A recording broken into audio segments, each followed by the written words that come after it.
Estamos transmitiendo este webinar que está siendo organizado por la Fundación, ¿no es cierto?, Patrimonio Rapa Nui, en la cual tenemos muy interesantes invitados. Esto está en el contexto de la realización del lanzamiento de la nueva página web de la Fundación, y también, ¿no es cierto?, de poder dialogar y conversar acerca de algunos desafíos que tras la pandemia, no solamente Isla de Pascua, sino que en muchos lugares del mundo se están, ¿no es cierto?, experimentando, y que dentro de lo que la Fundación pretende trabajar como parte del rescate patrimonial, incluye todos los aspectos que, ¿no es cierto?, se asocian no solamente a el patrimonio cultural, arqueológico, porque la Isla de Pascua es, ¿no es cierto?, conocida a nivel mundial, sino también dentro del concepto de que patrimonio es un concepto muchísimo más amplio y que involucra aspectos tales como el medio ambiente, ¿no es cierto?, el patrimonio de los cielos, el patrimonio asociado a la herencia oceánica de Isla de Pascua, también aquello relacionado con la sustentabilidad ecológica, la sustentabilidad de las personas también, no solo que habitan Isla de Pascua, sino que considerando todas las personas que visitan anualmente a Isla de Pascua también, y que dentro de esta conversación podamos tocar y profundizar algunos de estos temas, no todos, por una situación también de tiempo, pero contarles también que más adelante lo que vamos a hacer, ¿no es cierto?, es realizar una serie de podcasts donde los invitados de hoy y otros invitados puedan trabajar con nosotros, conversar algunos temas en mayor profundidad. Nosotros hoy día estamos también generando una carpeta de proyectos en la cual, ¿no es cierto?, pretendemos desarrollar de manera sistematizada, ¿no es cierto?, y a un largo plazo, muchas de estas iniciativas, ¿no es cierto?, para beneficio no solamente de la comunidad de Isla y Pascua, sino que también para distintas comunidades que puedan estar enfrentando similares desafíos. Dentro de eso, consideramos que Isla de Pascua es un laboratorio natural. Hace algunos años atrás incluso esta misma concepción, ¿no es cierto?, fue socializada, fue difundida, fue aceptada por parte del Ministerio, ¿no es cierto?, de Ciencia y Tecnología acá de Chile. Es una visión que comparten investigadores nacionales e internacionales, y justamente por eso es que se eligió realizar en este primer webinar que estamos realizando dentro de este marco del lanzamiento de la página web, una conversación con tres destacados expositores que van a compartir con nosotros sus áreas de investigación. Para iniciar vamos a poner brevemente, compartir con ustedes un video que da cuenta de algunas actividades que desde el año 2009 ha realizado la Fundación. Estas actividades incluyen, ¿no es cierto?, no solo el patrimonio, como decíamos, arqueológico, arqueoastronómico y antropológico en la isla, sino que además, ¿no es cierto?, nosotros tenemos otras actividades que se han realizado que tienen que ver con divulgación científica. Se trabajó bastante también con llevar, ¿no es cierto?, ámbitos de ciencia y de educación a Rapa Nui, para que la propia comunidad pudiera acceder a oportunidades que por lejanía no siempre tienen, ¿no es cierto?, las chances de poder participar. También una serie de otras actividades. Fue un hermoso eclipse que fue, ¿no es cierto?, también en esa fecha, el Año Internacional de la Astronomía, y desde ahí se han realizado una serie de actividades de las cuales hicimos un pequeño compilado para que ustedes pudieran observar, ¿no es cierto?, cuáles son las actividades que la Fundación ha realizado desde el año 2009. Uh-huh.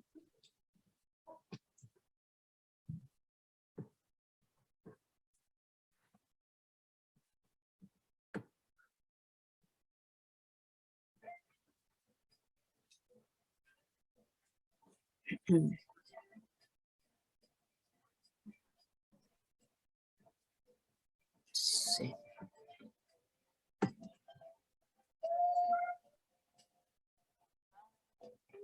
No sé si se está viendo el video.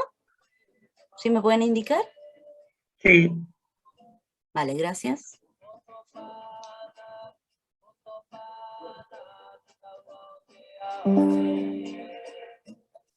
¿Tú? No se ve, Carmen, córrelo. Vale. Un momento, lo vamos a volver a colocar. Sí. A ver, de nuevo. Ujú.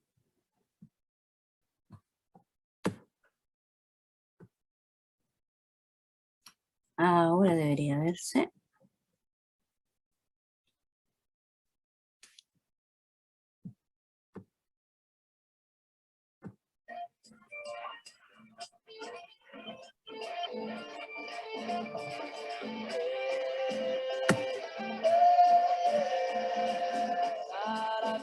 ¿Sí? Sí.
Bueno, continuando, ¿no es cierto?, luego de haber presentado este pequeño video donde podíamos observar algunas de las imágenes de actividades que nuestra fundación ha realizado durante estos años, vamos a dejar con ustedes y le pido que le coloque audio, por favor, a don Sergio Rapu Jaboa, quien es el presidente de la fundación y va a dirigirnos algunas palabras. Don Sergio, por favor. Estimados amigos y amigas, realmente para mí es un orgullo tener a muchos amigos colaborando con una actividad como la Fundación que nos permite empujar el tema de conservación del patrimonio Rapa Nui y también conciliarlo al mismo tiempo con el desarrollo de una comunidad que existe en Pascua. Rapa Nui ha sido considerado un patrimonio de la humanidad. Está como declarado un museo al aire libre.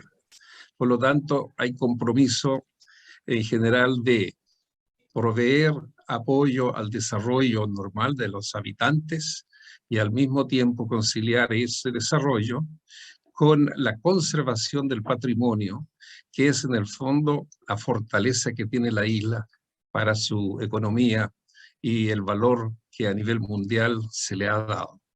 Entonces, tener la fundación como esta y involucrando a tantos colaboradores de gran calibre, desde la Universidad Católica del Norte, Valparaíso, la Universidad de Chile, la Universidad de Concepción, y todos son personajes que ustedes lo van viendo y están presentes.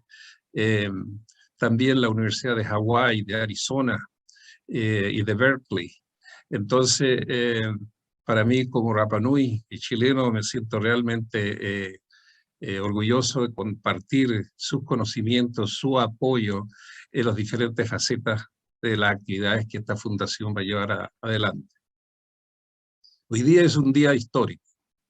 Histórico porque esta entidad, que se llama Fundación, está atrayendo apoyos que en lo normal el Estado no lo tiene completo.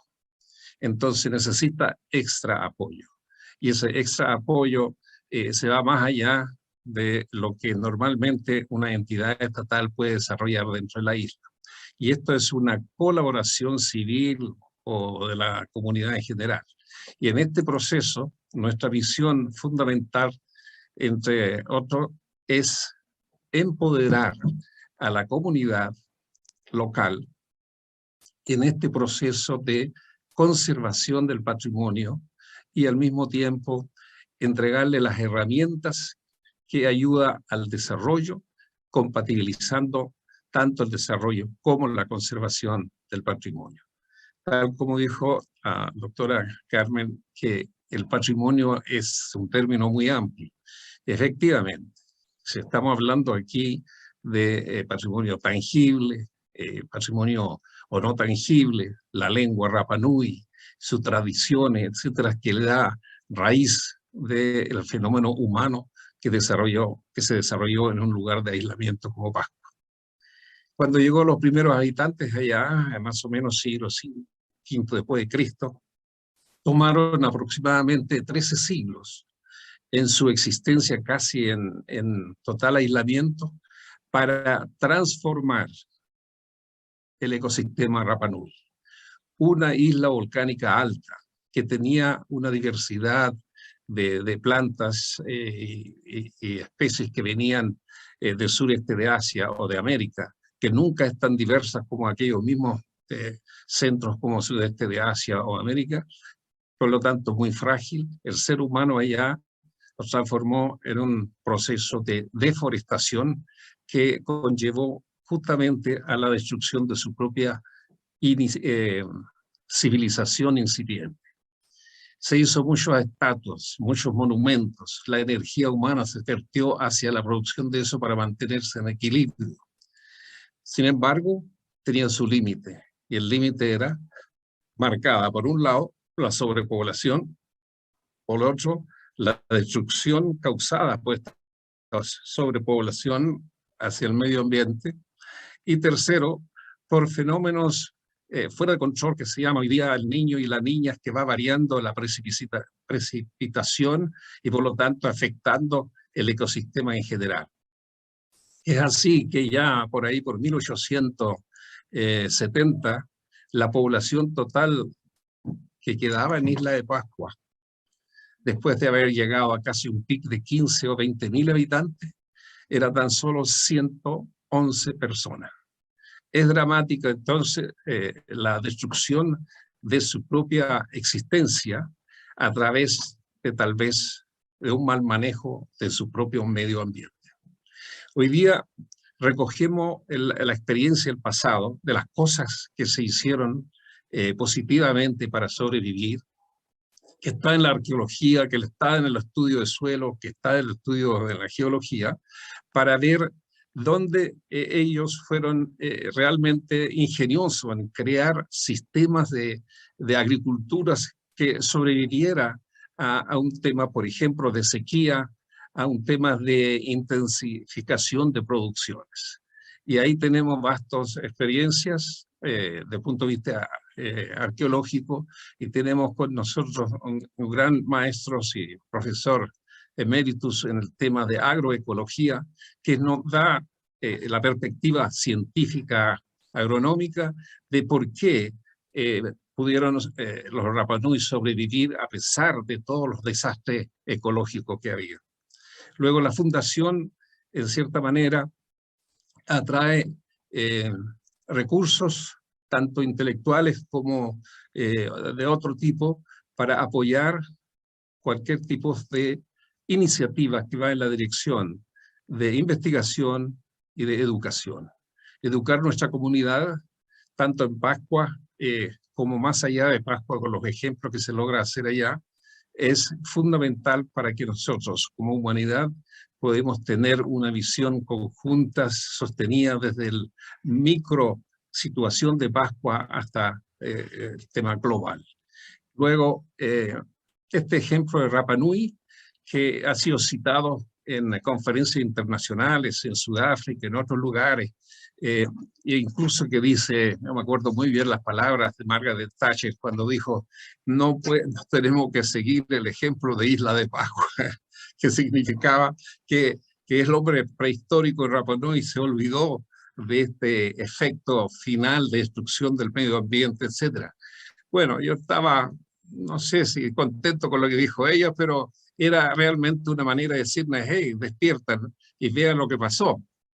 Entonces, pero desde ese punto de vista, como profesor, yo diría, gracias, vamos a tener que enseñar entonces para que no se repita la historia. Y eso la Fundación puede colaborar creando esquemas de currículum en las escuelas y así repartir entonces a otras localidades, como decía muy bien Carmen, que podría también necesitar. Tal vez no con todo el paradigma de Pascua, pero sí en la cuestión de sobrepoblación, la escasez de agua, etc.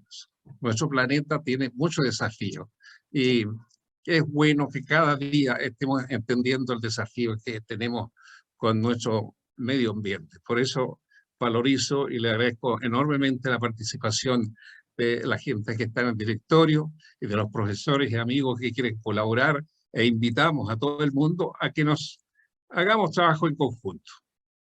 Nosotros usamos Pascua, tal como dijo la profesora Carmen, que es un laboratorio. Y efectivamente, por su situación bastante aislado, las cosas que se desarrollan ahí se pueden medir rápidamente. En otras partes del planeta a lo mejor hay que esperar siglos y siglos para ver qué pasa. Pero en Isla de Pascua, dada su situación reducida, podríamos ver el efecto inmediato.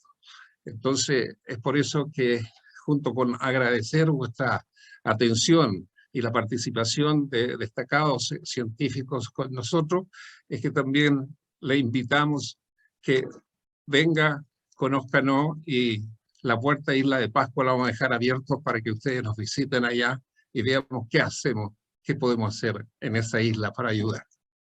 Muchas gracias a todos y seguimos adelante. Perfecto, muchísimas gracias, don Sergio, por sus palabras. Ya ingresó la señora Constanza Sea, que es directora ejecutiva de Imagen Chile. Ella está a cargo de la marca Chile, ¿no es cierto? Y trabaja para difundir la imagen de nuestro país y para que se valore el patrimonio chileno en todas sus dimensiones. Señora Constanza, yo voy a habilitar el audio inmediatamente para que nos pueda dar algunas palabras. ¿Puede colocar audio, por favor? Está muteada. ¿Sí puede, por favor? Sí. Sí, y con imagen, por favor, porque cortó la imagen. Sí, no sé por qué se apagó. Ahí está. Perfecto, gracias. Hola. Muchas gracias, Cecilia, muchas gracias, Sergio, y bueno, felicitarlos a ustedes y a la Fundación Patrimonio Rapa Nui por esta iniciativa, por estar desarrollando este importante webinar.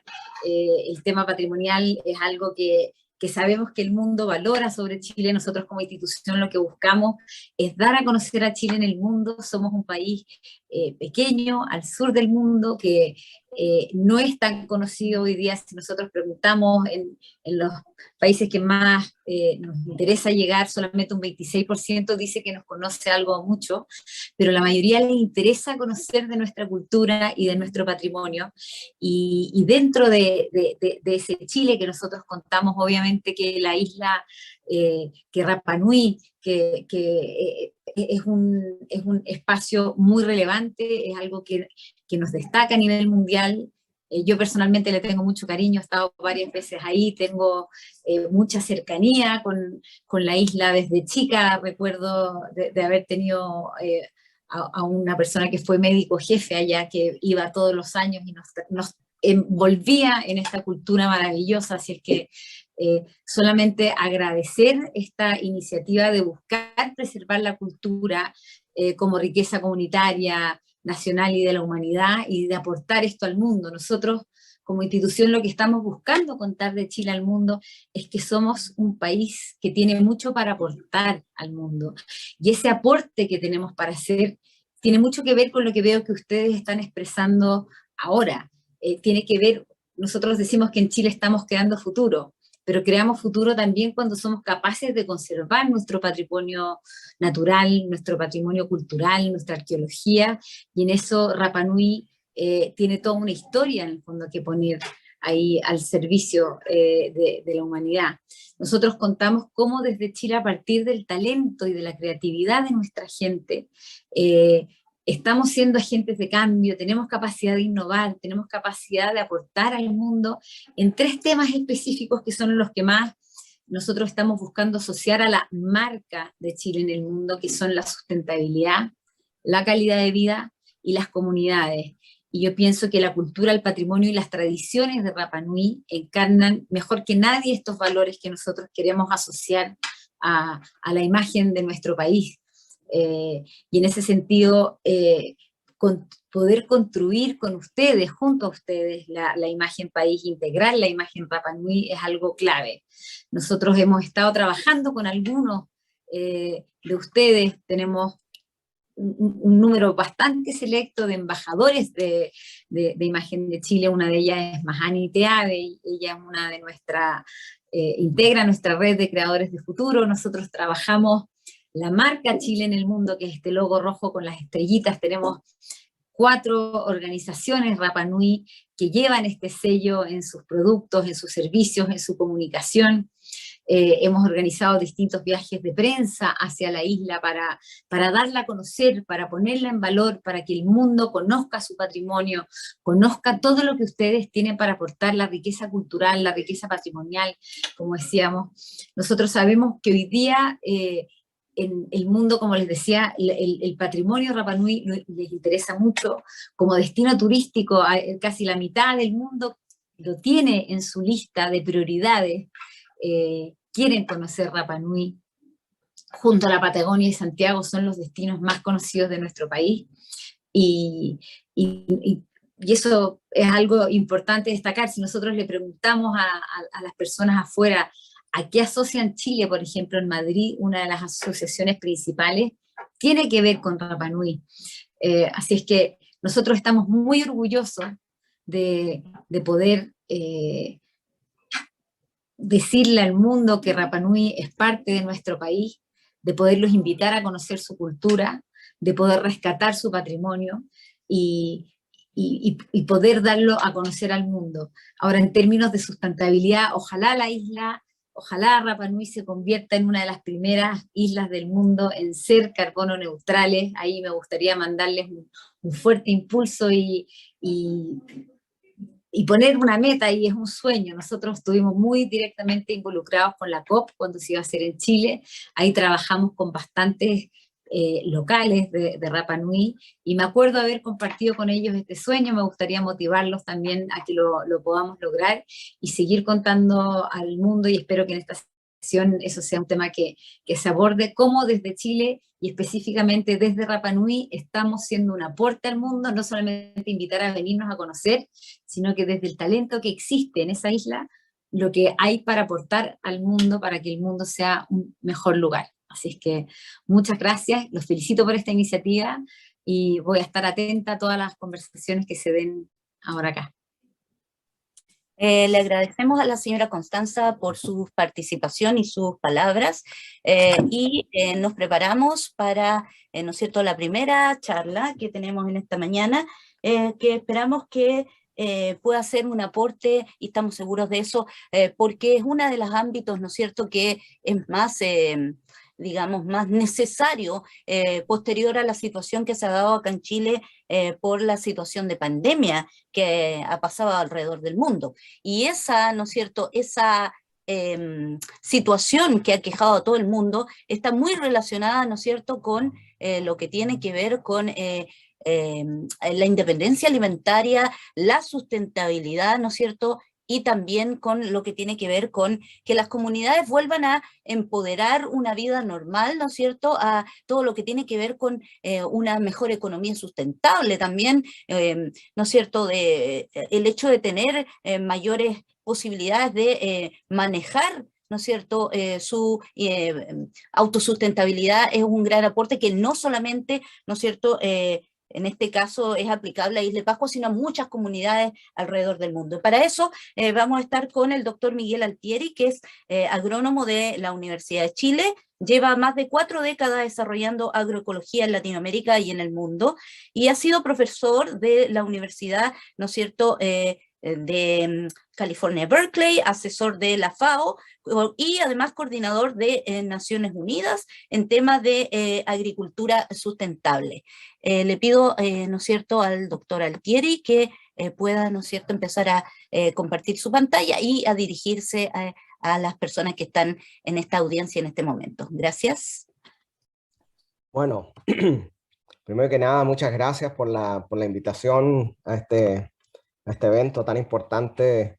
Esperamos poder apoyar a los esfuerzos de la Fundación en Rapa Nui. Estoy hablándoles desde una zona remota en Colombia, donde yo tengo una finca agroecológica en la cual estamos trabajando con las comunidades locales.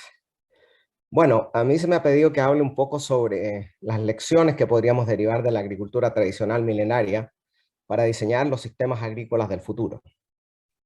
Como saben, durante los últimos 50 años los humanos hemos superado cada vez más los límites de regeneración de la tierra. Un poco estamos como replicando lo que sucedió, que decía Sergio, en Isla de Pascua. Estas actividades humanas insaciables son responsables de las emisiones de carbono fuera de control que causan el calentamiento global, pero son solo la punta del iceberg de una crisis ambiental mucho más amplia. En el mundo hoy en día, como lo dice el Grupo de Estocolmo, hemos superado los límites, ¿cierto?, los umbrales planetarios, sobre todo en lo que es pérdida de biodiversidad, cambio climático y los ciclos biogeoquímicos. Esto quiere decir que estos procesos ya son irreversibles y que cualquier actividad que tengamos va a ser de mitigación, de adaptación, y por lo tanto los desafíos, el escenario ecológico del planeta va a ser muy diferente. Por lo tanto, estamos enfrentando una policrisis a nivel mundial, económica, energética, alimentaria, ecológica, de la cual el cambio climático constituye solo una manifestación y, por supuesto, acompañada por una crisis global de salud pública como es el COVID-19. Entonces diríamos que dentro del contexto de la agricultura hay como 3 crisis que se conjugan. Una es el cambio climático, la pérdida de biodiversidad con sus servicios ecosistémicos y la inseguridad alimentaria.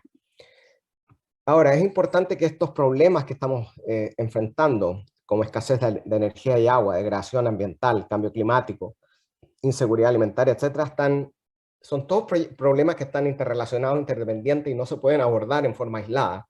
Y cuando uno de los problemas se agrava, los efectos se extienden por todo el sistema, exacerbando los otros problemas. Por ejemplo, las causas que subyacentes de la pandemia son los mismos cambios ambientales globales que impulsan la pérdida de biodiversidad y el cambio climático. Por lo tanto, una crisis de salud inducida por una pandemia causa una crisis económica, pero esta crisis económica se está dando dentro de una crisis climática, lo cual exacerba la pandemia y la crisis económica. El COVID ilustra cuán íntimamente están ligadas la salud humana, la salud animal y la salud del ecosistema. El COVID-19 nos permite entender que la manera como se practica la agricultura puede proveer oportunidades para mejorar la salud humana y ambiental, pero si se hace mal, como en el caso de la revolución verde, la agricultura industrial que domina hoy en día el mundo,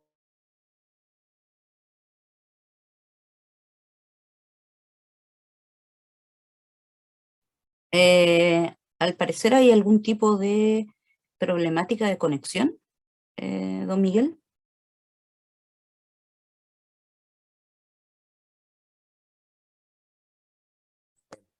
Yo no sé qué Estamos pasó. en el resto conectados. Sí, lo vemos. Sí, puede seguir compartiendo, se ve.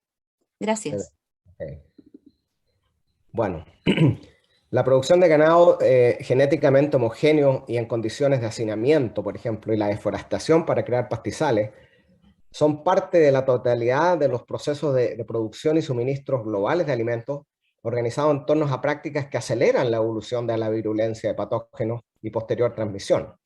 Por ejemplo, en Sudamérica tenemos más de 57 millones de hectáreas de soya transgénica para exportación y avanza a las expensas de bosques nativos sobre los cuales existen miles de especies de vida silvestre, pájaros, murciélagos, armadillos, etcétera, que conviven con más de 70.000 diferentes virus. Y en la medida que destruimos esos ecosistemas, entonces esto crea las bases para las enfermedades zoonóticas, porque escapan de esos hábitats y entran en contacto con las comunidades humanas y las comunidades ganaderas. Por otro lado, tenemos el cambio climático que se está expresando ya. El cambio climático ya está aquí. Se está expresando en sequías, en eventos de precipitación extremas, inundaciones, olas de calor, huracanes en las zonas del Caribe, etc. Y sabemos que la temperatura está incrementando. O sea, a pesar del acuerdo, ¿cierto?, de París, que pretendía mantener las temperaturas globales a menos de 1.5 grados, ya estamos casi en 2 grados, porque ya estamos con 500 partes por millón de CO2 en la atmósfera, y vemos que los rendimientos de los mayores cultivos van a decrecer entre un 30 y un 40%, y en Estados Unidos, por ejemplo, vemos que más del 33% del área del Midwest, donde se produce el maíz y la soya y otros cultivos, ya están experimentando sequías muy continuas. Lo mismo en California, donde tenemos más de 500.000 hectáreas ya que han tenido que salir de la producción debido a la falta de agua, con pérdidas económicas considerables. Y por otro lado, los huracanes que están afectando las islas del Caribe y con devastaciones muy importantes de las plantaciones. Por otro lado, viene la crisis de Ucrania-Rusia, en la cual estos países son grandes productores de fertilizantes químicos. Ustedes ven los costos de los fertilizantes que están poniendo en jaque hoy en día la agricultura industrial. Y por otro lado, los precios del trigo, que también son países de mucha exportación, que están afectando los precios del pan y de otros productos. Y vemos cómo países que son totalmente dependientes de la importación de trigo, como por ejemplo África. Aquí ustedes ven los países de África, los rojos que son dependientes del trigo ruso y los azules que son dependientes del trigo ucraniano. Por lo tanto, lo que se avista es una crisis de seguridad alimentaria, por un lado por la escasez de esto y por otro lado por los precios de los alimentos que ya los estamos viendo. Entonces, toda esta policrisis está exponiendo la tragedia de una ganadería y agricultura industrial de monocultivo que ha llevado a la dramática pérdida de biodiversidad, vulnerabilidad al cambio climático, crea obesidad, malnutrición, despilfarro de comida, desplazamiento de campesinos, creación de pandemias y dependencia de petróleo. Dado este escenario, nosotros planteamos que la agroecología es la única estrategia, como la única alternativa capaz de proveer a las familias rurales con beneficios ambientales y socioeconómicos, a la vez de alimentar a las masas urbanas de forma equitativa y sostenible en medio de estas crisis de pandemia, de precios del petróleo, etcétera, etcétera. Entonces la agroecología es una ciencia que emerge, por un lado, con las contribuciones de las ciencias occidentales, como la agronomía, la ecología, las ciencias sociales, etcétera, pero también constituye o provee un diálogo de saberes en el conocimiento tradicional, milenario, ¿cierto?, de las comunidades indígenas, campesinas, se conjugan para crear una serie de principios que toman formas tecnológicas específicas de acuerdo a las condiciones sociales, ambientales, económicas, culturales de cada región. Esta agricultura, entonces, agroecológica, están profundamente arraigados en la racionalidad ecológica de la agricultura tradicional. Está basada en un conjunto de conocimientos y técnicas que se desarrollan a partir de los agricultores y de su proceso de experimentación. Y este enfoque tecnológico tiene bases en la diversidad, la sinergia, el reciclaje y la integración, así como procesos sociales que están basados en la participación de la comunidad.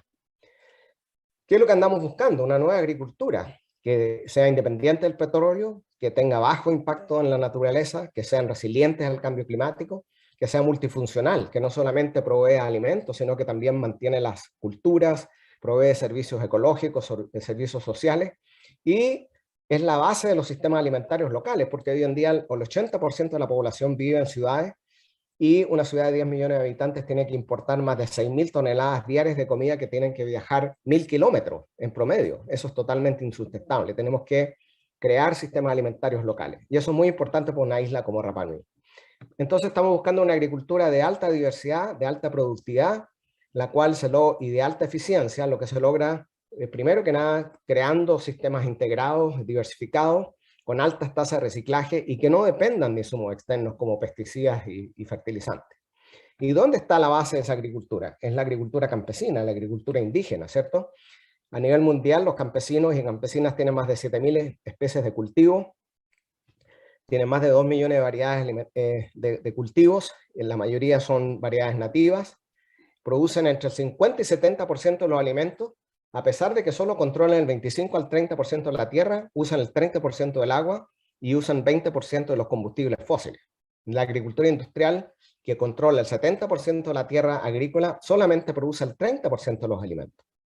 Entonces estos sistemas tradicionales son modelos de resiliencia, porque nos ofrecen una amplia gama de opciones y diseños de manejo que incrementan la biodiversidad y, por lo tanto, la resiliencia y la sustentabilidad. Y esto ha sido guiado, estos sistemas han sido guiados, como en Rapa Nui y en otras partes del mundo, a través de un conocimiento tradicional, con sus propias taxonomías para clasificar la naturaleza y los usos de la naturaleza, como por ejemplo estos sistemas en el sureste de Asia, donde los agricultores producen arroz, pero también ese arroz está plasmado en sistemas rodeados por bosques, rodeados por árboles frutales, en los cuales integran peces. Estos peces tienen una función, por supuesto, nutricional, pero por otro lado ejercen servicios ecológicos, controlan las malezas, controlan los insectos, y de esa manera regulan las plagas sin la necesidad de pesticidas. También hacen crecer una planta que se llama zola, que produce más o menos 200 kilogramos por hectárea de nitrógeno, del cual 40% lo utiliza el arroz, ¿cierto? A través de la fijación. Por otro lado, antes de que esto sofoque el oxígeno del agua, esta vegetación, traen patos. Esos patos también se comen en la zola, pero también defecan en los campos y adicionan estiércol, controlan ciertos insectos, ciertos caracoles, y ustedes ven entonces que estos agricultores lo que hacen es diseñar un sistema con diferentes componentes de biodiversidad que están interactuando, y a través de esas interacciones promueven todos los procesos ecológicos de reciclaje de nutrientes, control biológico, sin la necesidad de insumos externos. Bueno, ejemplos en América Latina de agricultura tradicional existen muchos, tanto en los Andes como en Mesoamérica, donde tenemos sistemas, por ejemplo, de terrazas preincaicos, donde los agricultores aprendieron a clasificar la montaña en zonas agroecológicas, y vemos que en la medida que tienen cultivos en los diferentes pisos térmicos, ellos minimizan los riesgos. Mientras más terrazas tienen los agricultores, ustedes ven, o más parcelas dentro de las diferentes cinturones, ellos tienen menos riesgos, por ejemplo, a sequía o a escarchas o heladas, etc. Los sistemas como los guaruguarus a 3.500 metros sobre el nivel del mar, ahí en la zona de Puno, ahí estos sistemas permiten la producción de papa en medio de las heladas, porque el agua, además de tener peces y otras funciones, también absorben el calor durante el día, lo libera en la noche, y así regula el microclima. También los sistemas de chinampas, por ejemplo, en México, donde los aztecas producían alimentos en estos camellones gigantes rodeados de agua, alimentando a más de 2 millones de personas. Estos sistemas todavía existen, hay como 50 hectáreas que quedan en la zona de Mixquic. También los de adaptación en zonas que son inundables. Y también hay muchas estrategias que tienen que ver con la sequía. Por ejemplo, hay muchos agricultores que usan las hojas de tuna para una fuente de agua, y después lo cubren con tierra cuando trasplantan los árboles. También hay agricultores que se aseguran, por ejemplo, tener frijol, porotos con tuna, y si viene la sequía, el frijol muere, pero queda la tuna, por lo tanto minimizan riesgos. Los hopis, por ejemplo, en Arizona tienen bastantes sistemas de producción de maíz con un sistema de minimizar la evaporación del agua a través de hacer la superficie del suelo muy polvosa, rompiendo la capilaridad. Los sistemas SAI en África, donde los agricultores hacen unos hoyos donde ponen compost, sobre todo de los nidos de termita, lo que permite entonces que el agua se mantenga en esos lugares y puedan producir su maíz. Y bueno, existen también ejemplos como los Manabay, que existían allá, y que todavía existen algunos abandonados en Rapa Nui que se podrían revivir, etcétera, etcétera, etcétera. Muchas estrategias. Entonces los campesinos lo que hacen es como imitar un poco la estrategia de la naturaleza. En vez de mantener un monocultivo en contra de la tendencia de la naturaleza contra la complejidad, lo que hacen es acompañan a la naturaleza en su tendencia hacia la complejidad. Entonces tienen policultivos, tienen sistemas agroforestales, en los cuales hay diferentes árboles que están produciendo. Esto está guiado por un conocimiento tradicional. Por ejemplo, aquí en café, en Colombia, un agricultor puede tener 150 diferentes especies de árboles, por lo tanto tiene que saber exactamente cuándo entrar a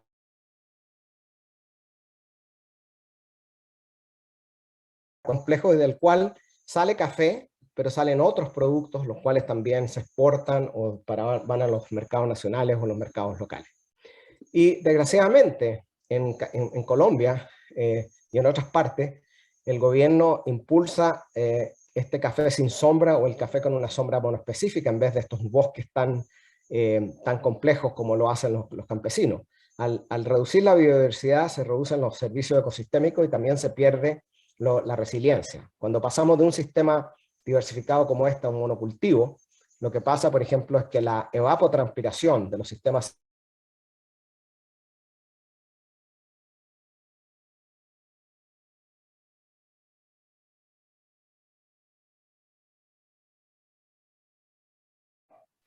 no sé si se interrumpió la transmisión. Don Miguel está un poco lejos y hay una transmisión irregular al parecer. Don Miguel. A ver. Sí, sí. Estoy buscando mi... Yo estoy en YouTube y lo estamos viendo, pero acaba de interrumpirse. Bueno, ahora parece que está de nuevo la pantalla. Sí, ahora lo vemos. Lo que estaba diciendo es que hay muchos estudios que se han hecho, por ejemplo en Centroamérica después del Mitch, demostrando que las fincas diversificadas sufrieron menos daños por los huracanes que los sistemas convencionales. Después en Cuba, después de Ike, hicimos estudios demostrando que las fincas de monocultivo también sufrieron mucho más daño después de los huracanes, e incluso estas fincas se recuperaron mucho más rápido que las fincas de monocultivo. También los agricultores utilizan policultivos, que son asociaciones de cultivos como el maíz con frijol, por ejemplo, que se llama la milpa, que es un sistema muy importante, que exhiben mucho más estabilidad en rendimiento cuando están expuestos a extremos climáticos. Por ejemplo, hay experimentos que demuestran que fallaba en 8 cuando estaba mezclado el maíz con el frijol, que cuando estaba en monocultivo fallaba 1 en 36. Entonces, estos sistemas son mucho más productivos que los monocultivos, porque se calcula a través de una fórmula que se llama el Land Equivalent Ratio, la unidad equivalente a la tierra, que nos da un valor mayor de 1. Por ejemplo, 1.5 significa que se necesita 1.5 hectáreas de monocultivo para obtener la misma productividad de 1 hectárea de policultivo, debido a que el policultivo utiliza mucho mejor los recursos del suelo, del agua, etcétera, etcétera. Bueno, en estos sistemas también existe mucha diversidad genética. Los agricultores tienen miles de variedades de maíz, de frijol. Por ejemplo, en Oaxaca hay un frijol que se llama el maíz de cajete, que permite entonces que los agricultores siembren este cultivo en la época seca, y a través de utilizar el agua higroscópica, ese maíz emerge sin la necesidad de tener lluvias. Y hemos visto, por ejemplo, que cuando comparamos variedades mejoradas, como por ejemplo las variedades de la Revolución Verde de Burlock, claro, son mucho más productivas cuando hay fertilizante, cuando hay agua, que las variedades nativas. Pero cuando medimos, por ejemplo, la producción en unidades de kilos por hectáreas por centímetro de agua, vemos que los sistemas tradicionales son mucho más, las variedades tradicionales son mucho más productivas. Entonces esta resiliencia al cambio climático viene dada por un lado por la diversidad vegetal que tienen los sistemas agrícolas, también todo lo que tiene que ver con la diversidad genética, la diversidad de especies, la integración animal, pero también el manejo del suelo y del agua, la cosecha del agua. Pero quisiera ya para ir terminando, nosotros estamos hablando de un concepto de restauración agroecológica, que es lo que se necesita en Rapa Nui. Por un lado, la agroecología diseñando fincas biodiversas resilientes y por otro lado restaurando el paisaje más amplio para crear una biodiversidad paisajística que nos lleva a la resiliencia. Entonces, a nivel de finca, la agroecología ya está comprobada su eficacia. Por ejemplo, en Chile, hace muchos años, en los años 80 y principios de los 90, la ONG CET, Centro de Educación y Tecnología, tenía una finca de media hectárea en la cual nos preguntamos si era posible alimentar a una familia de 5 con media hectárea de tierra. Bueno, los datos nos demuestran que sí, esto era posible. Desgraciadamente no puedo entrar en detalles, pero existía un excedente productivo después de que la familia producía todo lo que necesitaba, ahorrándose $300, $400 en comida. Los costos de producción bajaron un 60% y más encima tenían para vender el excedente. En Cuba también han habido interesantes conversiones debido al problema que enfrenta la isla. Muchos agricultores pasaron de monocultivos a sistemas diversificados, en los cuales su dependencia de insumos externos, como se ve con la curva naranja, pasó a cero, no necesitaban un insumo externo. Y, perdón, y la eficiencia energética de su sistema era de 30, o sea, colocaban 1 kilocaloría y sacaban 30 de producción. La agricultura industrial tiene una eficiencia energética de 1.5. Esta agricultura es 20 veces más productiva. Y por otro lado, el uso de la restauración ecológica de los paisajes circundantes a través de diferentes técnicas. Por ejemplo, en Oaxaca, estos agricultores, en vez de irse al norte, decidieron recuperar estos ecosistemas degradados a través de reforestación, cosecha de agua, terrazas, etcétera, permitiendo a la comunidad permanecer en estos lugares, restaurando el paisaje y la producción agrícola. Acá en Colombia, un ejemplo muy importante en una comunidad campesina que antes no tenían agua porque estaba totalmente deforestada la microcuenca. Hoy en día se reforestó con la participación de mujeres, de niños, etcétera, con suficiente agua para 75 familias, para la producción agrícola, para la producción ganadera, pero también la conversión de los sistemas agrícolas. Esto eran arracachas, que es una especie de papa, muy degradante, monocultivo dependiente de insumo externo, se fue convirtiendo poco a poco en un sistema diversificado y terminó en un policultivo, como ven aquí, un sistema agroforestal con más de 15 especies frutales, con corredores de Titonia diversifolia, que es una planta que produce forraje, abono verde y otros servicios ecosistémicos. Entonces, al cultivar una gran diversidad de cultivos adaptados localmente, se cubren una gama de necesidades nutricionales a nivel familiar y de la comunidad, se reducen los riesgos a la variabilidad en el clima y la dependencia de insumos externos costosos, y por lo tanto la agroecología reduce los costos de producción y las deudas de los agricultores, aumentando su autonomía y control sobre sus territorios y medios de producción. Al manejar estratégicamente la biodiversidad a nivel de campo y de paisaje, se aumenta la gama de servicios ecosistémicos que fluyen hacia y desde la agricultura. Estos procesos de diversificación aprovechan las tecnologías de la naturaleza, que dependen de los recursos locales y son gratis. Y la diversificación de los agroecosistemas requiere un conocimiento local e innovaciones específicas al contexto, derivadas de la colaboración entre fuentes de conocimiento tradicional y científica. Y por lo tanto, podríamos plantear que hay como varios caminos a la resiliencia. Uno es la adaptación, entender que la adaptación es social y política, e involucra la posibilidad de redireccionar el futuro y las relaciones de poder en la sociedad. Hay múltiples maneras de adaptarse. Una puede ser reformista, manteniendo el status quo, el otro una transición, un cambio incremental, y otro una transformación. Y eso es lo que nosotros planteamos en agricultura, en agroecología.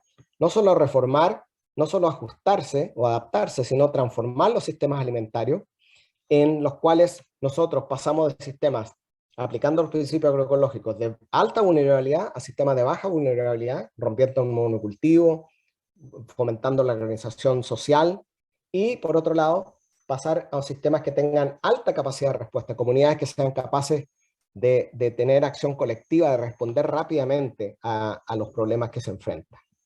Y por lo tanto, lo que estamos mirando acá son dos modelos en que Chile yo creo que tiene que hacer una elección, y espero que este gobierno esté abierto a la agroecología. Por un lado, en vez de la homogenización, que es la que caracteriza la agricultura de exportación chilena, ¿cierto? Con un sistema productivista agroindustrial que lleva menos biodiversidad, menos estabilidad, más resiliencia, y que depende de insumos externos y crea externalidades negativas, a un sistema agroecológico basado en la agricultura campesina, con redes agroecológicas con los consumidores para crear sistemas más cercanos entre productores y consumidores, y que nos lleven a una mayor biodiversidad, una mayor estabilidad y una mayor resiliencia. Bueno, muchas gracias. Esa era un poco la presentación que yo tenía. Muchísimas gracias. Agradecemos, ¿no es cierto?, al doctor Altieri por su excelente presentación. Este es un tema que, por lo menos dentro de todas las personas que han visualizado, ¿no es cierto?, las problemáticas que están hoy día vigentes, no solamente en Isla de Pascua, sino en muchos lugares del planeta, esta es una de las cosas más trascendentes, o sea, la protección de recursos y, ¿no es cierto?, asegurar esta independencia y sustentabilidad alimentaria. Don Sergio, no sé si quiere dar alguna intervención breve, porque si no pasamos al segundo de nuestros conferenciantes esta mañana. Lo más importante para mí es reiterar mi agradecimiento al profesor Altieri por su vasto conocimiento y mi motivación personal en este área. Precisamente partió con una clase que tomé de su universidad en Berkeley. Así que agradecido nuevamente y espero que siga conectado con nosotros todo este tiempo en adelante, porque hemos aprendido harto y tratamos de llevar a la práctica. Muchas gracias y procedan. Vale. Muchas gracias, doctor Altieri. Nuestro siguiente conferenciante es el doctor Carlos Geimer, académico de Biología Marina de la Universidad Católica del Norte. Él es director del Núcleo Milenio de Ecología y Manejo Sustentable de Islas Oceánicas y nos va a iniciar su presentación. Ya, ¿está compartiendo pantalla ya? Gracias, Carmen. Muchas gracias, don Sergio, por la invitación. Es un honor poder estar en este evento de lanzamiento, ¿cierto?, de la fundación y del nuevo sitio web, y poder compartir y haber escuchado esta charla tan interesante también del doctor Altieri.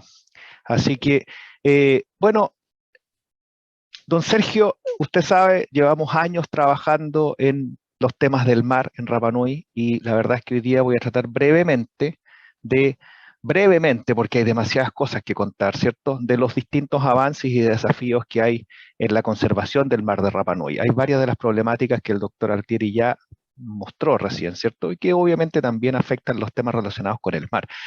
Y esto obviamente no es un esfuerzo mío, aquí hay un equipo de gente trabajando en estos temas, muchos de esos agrupados en el Centro de Ecología y Manejo Sustentable de Islas Oceánicas, que es el único centro que tenemos en Chile que está dedicado solamente al trabajo de los ecosistemas marinos insulares oceánicos. Bueno, hay gente entonces de la Católica del Norte, del Instituto de Políticas Públicas, de la Universidad de Hawái, de National Geographic, de Conservation International, que están asociados, digamos, a este trabajo o a este breve resumen que voy a tratar de hacer hoy.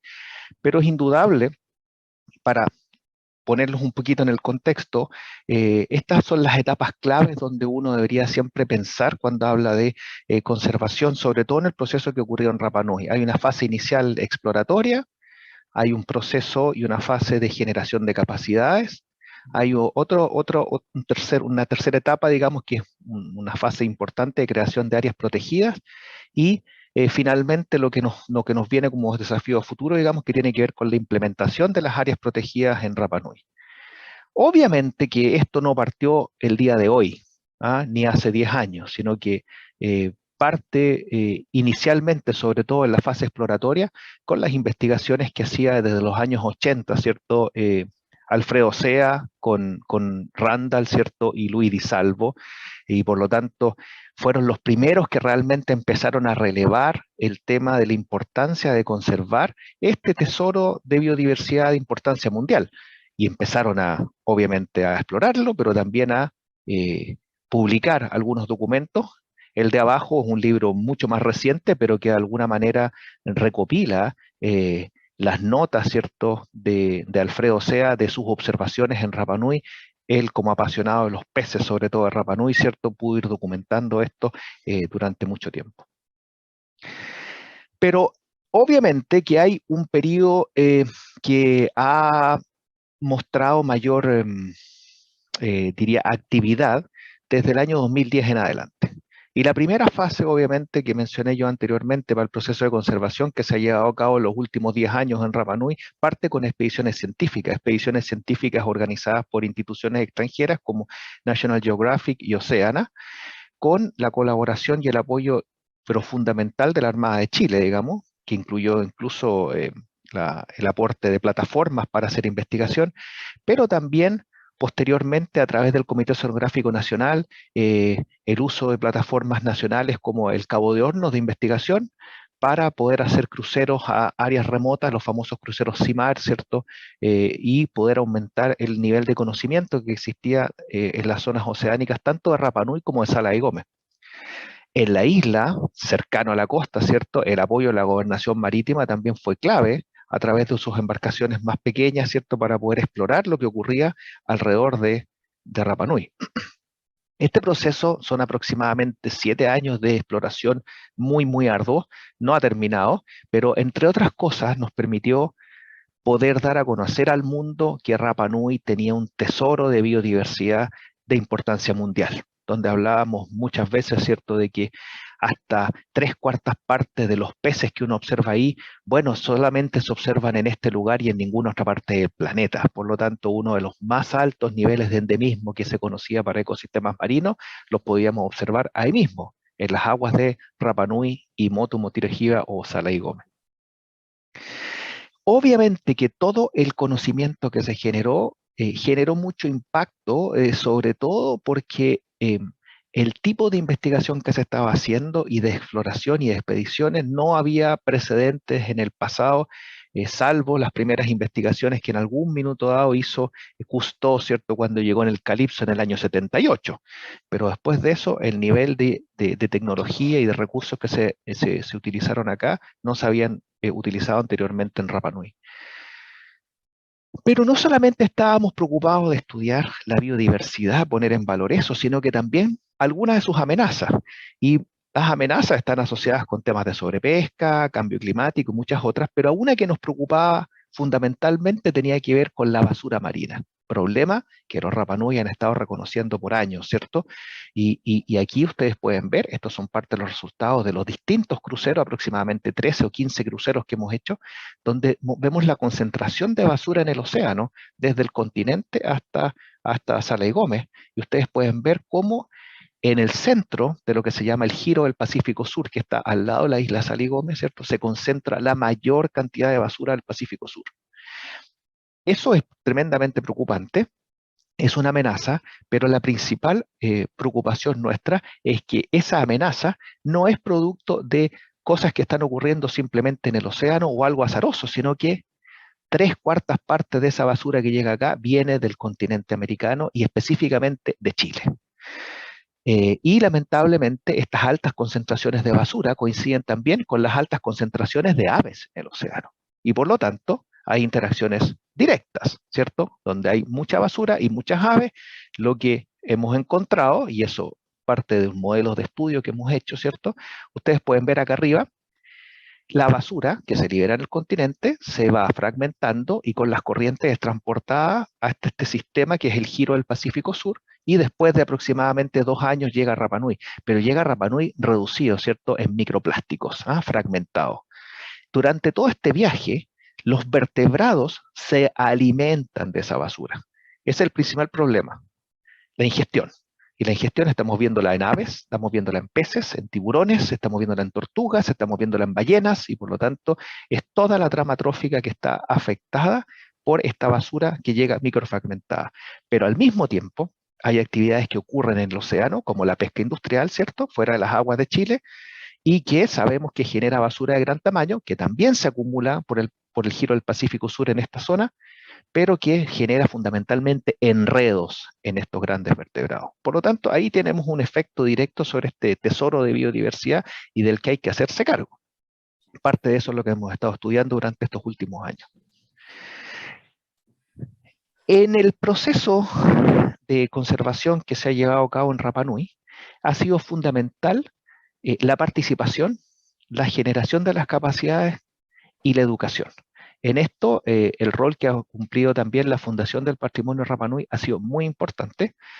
Cuando hablamos de participación, ha sido una participación efectiva, ¿eh? No es solamente esto de ir a contar algo, sino que efectivamente hay muchos grupos importantes de la pesca, la recolección y otras áreas, ¿cierto?, en Rapa Nui, que se han ido involucrando en los procesos de conservación, han ido preparándose y buscando generar nuevas capacidades en sus miembros, y ellos mismos, estos son imágenes que ustedes están viendo en la Universidad Católica del Norte, distintos líderes, ¿cierto?, Rapa Nui, preparándose para los desafíos del futuro, y ellos mismos, ¿cierto?, compartiendo con las comunidades, aquí en el colegio, en la aldea educativa, por ejemplo, los conocimientos que van adquiriendo, que no son obviamente aquellos conocimientos que manejan mejor que nadie, que son los conocimientos ecológicos tradicionales, pero son otros tipos de conocimientos, temas de legislación, de manejo, de conservación, oceanografía, etcétera, que han sido claves para que ellos vayan diseñando un proceso en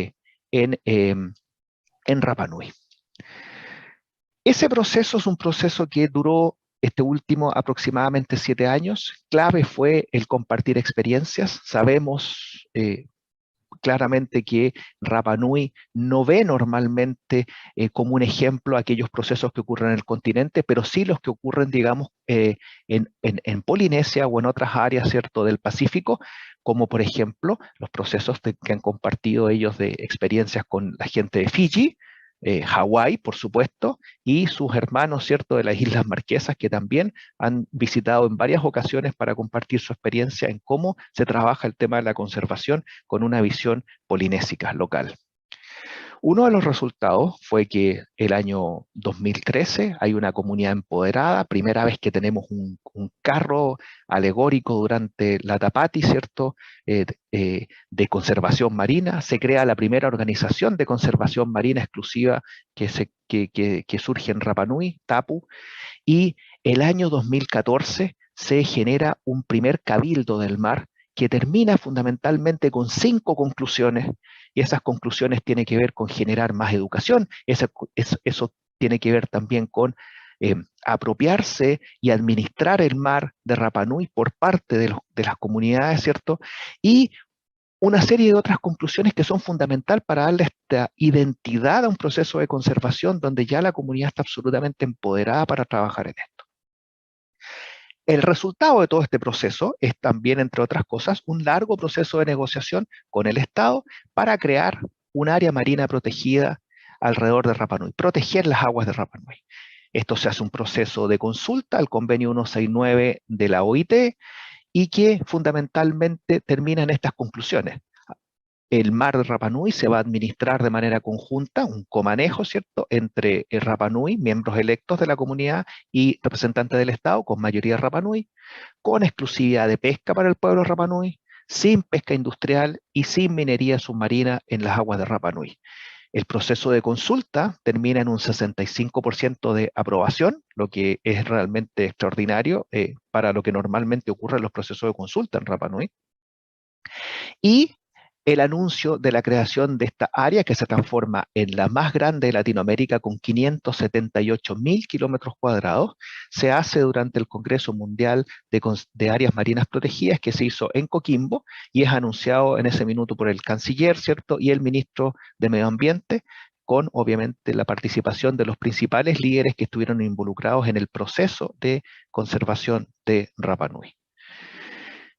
El proceso ha sido un proceso bien interesante. Hay un artículo completo que lo describe sobre los altos y bajos, porque obviamente este proceso no fue todo miel sobre hojuelas, sufrió también periodos de tensiones importantes, ¿cierto?, de intentos de intervención de alguna ONG extranjera que también en su minuto dado trató de tomar control sobre todo el mar de Rapa Nui. Algunas de esas cosas ustedes las pueden ver acá, carteles que estuvieron pegados mucho tiempo en Rapa Nui y algunos dibujos que también mostraron la preocupación, ¿cierto?, y el rechazo de la comunidad Rapa Nui a cualquier intervención externa para tratar de prohibir una de las actividades fundamentales desde el punto de vista del patrimonio cultural, que es la pesca de Rapa Nui. Bueno, lo que tenemos, ¿cierto?, es que en la zona de Rapa Nui hay un parque marino creado alrededor de Motu Motiro Hiva, Sala y Gómez, 150.000 kilómetros cuadrados, y esta gran área de múltiples usos que les mencionaba anteriormente, que fue proceso de negociación entre Rapa Nui y el Estado, y que en total, sumado a las otras áreas que están en las desventuras de Juan Fernández, hacen que en este momento Chile tenga un 42% de su zona económica exclusiva protegida, lo que ha sido un logro gigantesco para Chile y que obviamente lo ha puesto a Chile en una situación de liderazgo mundial. En este momento, de ese 41-42%, el 89% está concentrado en las islas oceánicas y la mayor parte obviamente está en la zona de Rapa Nui. O sea, gracias a eso Chile obviamente se está luciendo a nivel internacional respecto a la conservación marina. Y Chile ha entrado gracias a esto a las grandes ligas. Podemos ver que Chile fue convocado, ha invitado, ¿cierto?, a la red Big Ocean, que agrupa a los administradores de las mega áreas marinas protegidas del planeta, como Papahānaumoku aquí en Hawái, ¿cierto?, las Islas Cook, como el Mar de Coral, ¿cierto?, áreas gigantescas que están en el Pacífico fundamentalmente, algunas en el Atlántico, pero la mayor parte en el Pacífico, y que hace que Chile ahora es un líder en estos temas. El apoyo internacional ha sido clave. Ustedes ven acá, esta es una reunión en Coquimbo justamente durante el Congreso de Áreas Marinas Protegidas, y aquí están los representantes de todas las áreas marinas protegidas gigantescas del planeta, incluida la Gran Barrera de Coral en Australia, apoyando a los esfuerzos que Chile, y en este caso Rapa Nui, estaba llevando adelante. ¿Qué sucede después? Es el proceso de implementación de las áreas. Una vez que están decretadas, están creadas, hay un decreto, ¿cierto? Ahora hay que implementarla, porque si no, esto se termina en áreas de papel, ¿cierto? O parques de papel.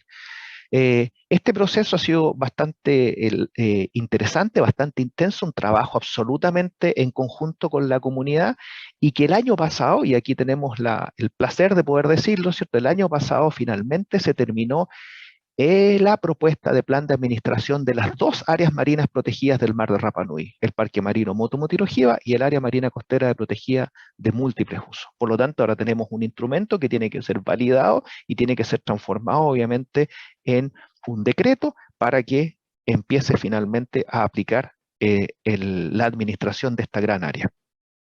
El tema es que esto es caro. Cuando uno valoriza, ¿cierto?, cuánto cuesta hacer la administración de esta área, de estas áreas, ¿cierto? Estamos hablando de aproximadamente 6.700 millones de pesos cada 5 años. Eso es el costo, de lo cual el 85% se lo lleva a la fiscalización. O sea, que existan medios para que estén viendo en caso de que exista cualquier ilegalidad en el área, por ejemplo, buques extranjeros que estén pescando ilegalmente dentro del área. Bueno, tiene que haber presencia de medios chilenos para que esta fiscalización se realice.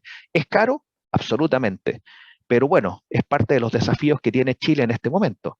Y uno de esos desafíos tiene que ver con lo que decía recién, la fiscalización in situ. La vigilancia se puede hacer vía satelital desde el continente, pero hay que fiscalizar una vez que se detecta algo. Y esto significa barcos, esto significa aviones a veces, y significa un cambio de paradigma, porque Chile hasta ahora, hasta meterse en estas áreas en Rapa Nui, no había jamás trabajado con áreas de gran extensión y remotas, donde no existen medios como una gobernación marítima que tenga barcos grandes o una oficina del Cernapesca que tenga medios para vigilar todo esto. Y el cambio de paradigma ha significado que esto ha tenido se ha traducido en que hay que involucrar a la Marina de Guerra en la fiscalización. Eso ha sido un cambio fundamental, no solamente para el Estado de Chile, sino que fundamentalmente para el tipo de actividad que la Marina ha hecho durante siglos, ¿cierto?, en esta zona. Parte de eso también tiene que ver con la generación de capacidades de los actores clave. En eso también hemos estado colaborando, ¿cierto?, preparando a las nuevas dotaciones de la Armada, preparando a los servicios que están asociados con la administración del océano en distintos tipos de seminarios, porque obviamente son ámbitos completamente distintos a los que ellos habían estado acostumbrados hasta ahora en las zonas más bien costeras cercanas al continente.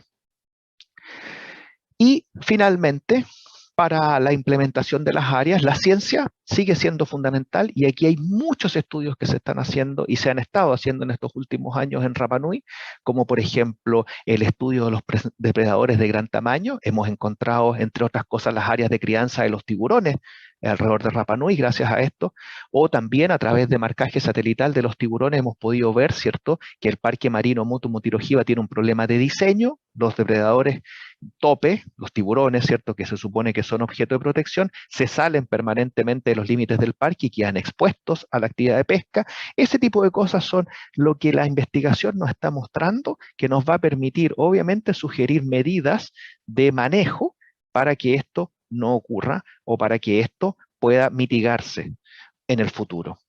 Así, tanto el movimiento de los grandes depredadores como los movimientos de las aves, ¿cierto?, alrededor de Rapa Nui, o el marcaje de las tortugas, o la exploración a través de ROV alrededor de Rapa Nui y en los montes submarinos cercanos, nos han permitido encontrarnos con sorpresas como, por ejemplo, áreas que están levemente impactadas frente al poblado de Hangaroa-Otay, donde los corales en profundidades de 100-150 metros están afectados por la actividad humana y probablemente por la percolación de aguas negras que viene desde la isla. Bueno, este tipo de situaciones son claves en el momento en que uno quiere implementar el área y tomar medidas. ¿Qué cosas son las que se van a hacer? ¿Qué tipo de regulaciones hay que aplicar? ¿Qué tipo de tecnología hay que desarrollar o de manejo para que esto no siga ocurriendo así? Y finalmente, quiero mencionarles en el proceso que estamos en la actualidad y en el cual Rapa Nui también tiene mucho que decir. En la actualidad, ustedes saben, probablemente Chile ha hecho una solicitud frente a Naciones Unidas de una plataforma extendida hasta las 700 millas para cubrir la cordillera de Sala y Gómez, donde obviamente esto es una proyección del mar de Rapa Nui hacia el este, pero también se está avanzando para hacer una propuesta de conservación de toda la zona económica exclusiva que está en aguas internacionales de la cordillera de Sala y Gómez y Nazca. Todo esto son aguas internacionales, permanentemente pescada por embarcaciones de China, Taiwán, España, ¿cierto? Y otros. Bueno, nosotros hemos solicitado y hemos presentado esto a el Consejo del Mar de Rapa Nui para justamente tener un involucramiento efectivo de la comunidad Rapa Nui, que son obviamente los usuarios ancestrales también de toda esta zona y que obviamente son el único pueblo originario que realmente está asociado a esta cordillera que sabemos tiene una gran historia también de uso comercial en el pasado. Esto es lo que está asociado y declarado recientemente por el Ministerio de Relaciones Exteriores como parte de su política exterior turquesa y que va a estar desarrollándose fuertemente en los próximos años y es lo que también estamos involucrados. Quiero agradecer finalmente esta posibilidad, dejando aquí un link donde ustedes pueden ver distintos tipos de material de divulgación, libros, guías, afiches, etcétera, que están disponibles en el sitio web de SMOI para descarga gratuita, por supuesto, y que obviamente les permitiría a ustedes ir y adentrándose un poco más en todos estos resultados de la investigación y en la divulgación y cómo comunicar esto a distintos tipos de público. Sin más, quiero agradecer y dejo hasta acá mi presentación. Qué lindo el pescado, sí, ese. Ahí está. Ahí lo tiene don Sergio. Ahí está, ahí está. Perfecto. Don Sergio, por favor. Sí, no, yo quería reiterar mi gratitud para los expositores y con Carlos hemos estado en Pascua varias veces, incluso reuniones y orientando, educando a los jóvenes Rapa Nui. Yo creo que es una tarea tremendamente importante, no solo para nuestra comunidad, sino para el país. De manera que estaremos siempre ahí dispuestos a colaborar, porque depende de la capacidad científica y de las universidades, así como el doctor Altieres y varios otros, podemos entre conjunto, como dice Carlos, implementar las medidas. Y eso se llama educación, eso se llama empoderamiento a nivel local. Y ahí entramos a tallar nosotros. Entonces, quienes estamos localmente y vemos el bosque, por decirlo así, tratamos que los jóvenes desde pequeñitos empiezan a empoderarse de esta realidad. Entonces, sí, yo me acuerdo que la cosa es que todo esto con buen programa de educación sobre medio ambiente, sobre los recursos y todo, podemos llevar adelante, y sobre todo quienes viven allá o quienes vivimos allá, que estamos obligados a enfrentar esta realidad, porque se viene encima. Muchas gracias, Carlos y Carmen, por la coordinación. Agradecerle nuevamente al doctor Gamer por su participación, y ahora vamos a pasar a la última de estas charlas para, ¿no es cierto?, conversar ahora con don Carlos Araya Vega. Él, ¿no es cierto?, él es ingeniero en acuicultura. Él posee una vasta experiencia en comunidades costeras, especialmente en pesca artesanal. Actualmente es alumno del doctorado de Ciencias Aplicadas a Sistemas Acuáticos en la Universidad de Antofagasta, donde también se desempeña. Don Carlos, por favor. Bien, ¿me escuchas ahí? Sí, y podemos, lo escuchamos y vemos la pantalla. Ah, perfecto. Bien, primero que todo agradecer principalmente a Sergio por la invitación, específicamente en lo que se refiere a poder hacer esta presentación directamente. Uno de los grandes temas que me interesaba justamente, y ahí hay una ventaja comparativa entre el doctor Altieri y el Carlos Gamer, que ya han estado en la isla, han podido desarrollar prácticamente su trabajo, sobre todo el trabajo que ha hecho Carlos, digamos, que es un trabajo importante, reconocido a nivel mundial. Y eso yo creo que también ha motivado a que este tema siga adelante, digamos, y puesto en ese contexto, la idea fue específicamente en algún momento la fundación cuando nos dijo que podíamos empezar a trabajar en este contexto.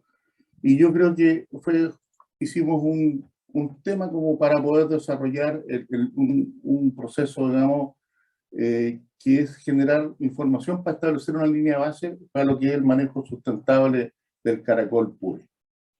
Y ahí, principalmente, bueno, uno dice cuáles son los caracoles pures. Y los caracoles pures principalmente son aquellos que se utilizan para hacer todo este tipo de actividades de collares, cosas de ese tipo, y donde prácticamente no tenemos mucha información y donde es necesario iniciar un trabajo. Y en el caso de los pures, prácticamente tenemos 6 especies, de las cuales la primera, esta es la que es la más importante, porque es la que más se utiliza principalmente, que es la monetaria Caput draconis. Esta es una concha que efectivamente crece y por eso que es bastante especial de poder trabajar en este recurso, porque prácticamente está ahí a la mano. Es un recurso que no está distribuido prácticamente en los primeros metros de profundidad en el caso del mar, y por lo tanto es bastante especial, en el cual se puede obtener rápidamente, y eso a lo mejor nos genera un tema que es necesario hacer acciones para ver de qué manera conocemos más sobre estos recursos.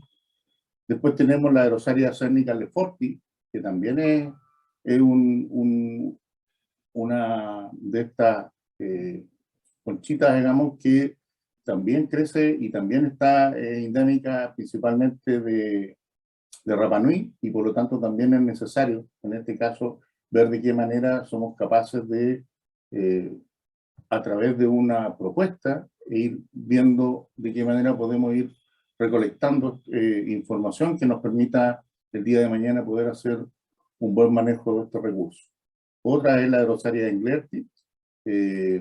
Esta, si bien es cierto, también está dentro del grupo de las endémicas de Isla de Pascua. Por lo tanto, si se fijan, prácticamente las 3 primeras son las que más son importantes desde el punto de vista de poder tener un cuidado mayor. Esta es la Cribarula garciai, que también pertenece, pero esta ya está, también, si bien es cierto, está endémica de Isla de Pascua, hay en otros espacios, digamos, dentro de lo que son las zonas polinésicas, digamos. Así como también el caso de la Luria Isabela, que esta en gran medida tiene una gran diversidad, y ahí un poco en lo que decía Carlos en su presentación anterior, de los que iniciaron estos procesos de trabajo, prácticamente quien tiene harta información y ha desarrollado mucho trabajo ha sido Luis Di Salvo, digamos, que ya justamente en la época, a fines de los 70, principios de los 80, digamos, comenzó a trabajar en este espacio. Y por último tenemos este otro grupo que es la Lycina echidorum, que también pertenece a este mismo grupo, y lo ideal es ir determinando a partir de estas 6 especies de qué manera podemos iniciar un trabajo. Bueno, la problemática más importante es que estos recursos principalmente no cuentan con información oficial de extracción y explotación, lo cual pueda permitir realmente un manejo de este mismo. Y los otros, estos caracoles que son endémicos de este grupo, se encuentran amenazados por lo que ya les mencionaba anteriormente, que tiene que ver con la confección de lo que son artesanía y lo que son los collares y los atuendos típicos, digamos, de el grupo, en este caso, del pueblo Rapa Nui. Por lo tanto, esto es importante, buscar un mecanismo que nos permita ver de qué manera podemos darle una contextualidad a este proceso. Y aquí la idea es bastante simple, es ya en un trabajo votado, así como bien lo mencionaba anteriormente Carlos Gemer, que hizo todo un trabajo asociado a un tema macro, pero después, como bien dice, hay que trabajar en los temas más micro, que tienen que ver con las relaciones, en este caso, con los grupos que se dedican a este proceso de extracción, a fin de buscar con ellos, digamos, cómo poder generar un modelo sostenible para poder extraer de una buena forma estos caracoles en la isla de Pascua. ¿Y cuáles son los objetivos más importantes? Están destinados prácticamente en lo que se establece acá. Primero, un gran objetivo es la distribución y densidad, determinar dónde están, cómo están establecidos ellos dentro de su ubicación espacial, ver realmente cómo ellos están distribuidos, si están agrupados, se separan, cómo es su relación, digamos, su etología, o digamos, su forma de comportamiento dentro de su medio natural. Y luego, bueno, hacer todo el trabajo que significa biología pesquera a fin de poder determinar elementos básicos como para saber cuánto vive uno de estos cures, y por lo menos a partir de eso poder desarrollar un modelo que sea claro y efectivo, y junto con las comunidades poder hacer un buen manejo sobre esto. Proponer un modelo que permita calcular la vulnerabilidad, un poco determinar realmente de qué manera, a través de una estructura y de un protocolo, yo puedo hacer que este recurso, digamos, yo lo pueda manejar al tiempo. Y esto se logra a través de un programa, de un plan de investigación que permita el conocimiento de este grupo, específicamente de caracteres, para poder al final generar un modelo que permita el manejo estable, sostenible de esta recurso. Ahora, la idea generalmente tiene que ver con elementos claves que creemos que son los que están establecidos, digamos, que tienen que ver uno con lo que es la biología, la producción, los cuales son cómo se distribuyen en forma, cómo entre ellos hacen sus procesos productivos, y ver cómo ellos funcionan dentro del medio, las 6 especies, porque como bien mencionaba anteriormente, cada una tiene grupos de niveles de posibilidades distintas, determinar las genéticas, ver y reproducirlo de forma genéticamente, generar información que nos permita generar biología pesquera, junto con el trabajo a nivel de los grupos de la comunidad. Obviamente, como bien decía don Sergio, que debería empoderarse en este proceso para hacer lo que justamente mencionaba también Carlos Gemer, que es un poco lo que viene adelante, que es el monitoreo ambiental. Y con esta información prácticamente se pueden hacer lo que son políticas públicas, generar un proceso de desarrollo sostenible y generar procesos, digamos, que están asociados principalmente al tema económico y que esto logre de una u otra manera mejorar la conceptualidad de lo que significa el manejo de un recurso como en este caso el público. Y la contribución principalmente es aportar la información biológica pesquera a las poblaciones de tuna en la isla, y lo otro es generar un modelo de explotación que puedan ser utilizados específicamente por los habitantes de la isla, en este caso Isla Marina. Eso es en gran medida la presentación que yo quería hacer. La verdad es que estamos recién en una propuesta, estamos viendo cómo empezar a desarrollar. Obviamente que vamos a tener que estar ya, vamos a tener que hacer una visita a la isla, generar las conversas también con los diferentes instancias, como digamos, como lo ha hecho Carlos, digamos, que con el grupo de SMOI, digamos, ellos tienen mucha experiencia en eso. Y obviamente que la idea es trabajar en conjunto con las comunidades costeras, en este caso de la isla, para ver de qué manera podemos generar un plan y más bien dicho, un plan de manejo que logre permear toda la estructura, digamos, de los grupos que están trabajando en esta extracción, y podamos tener un manejo sustentable de estos recursos. Esa es mi presentación y quedo ahí atento a cualquier duda o pregunta que tengan. Ya. ¿Sí? Muchísimas gracias, don Carlos, por su presentación. Don Sergio, sus comentarios.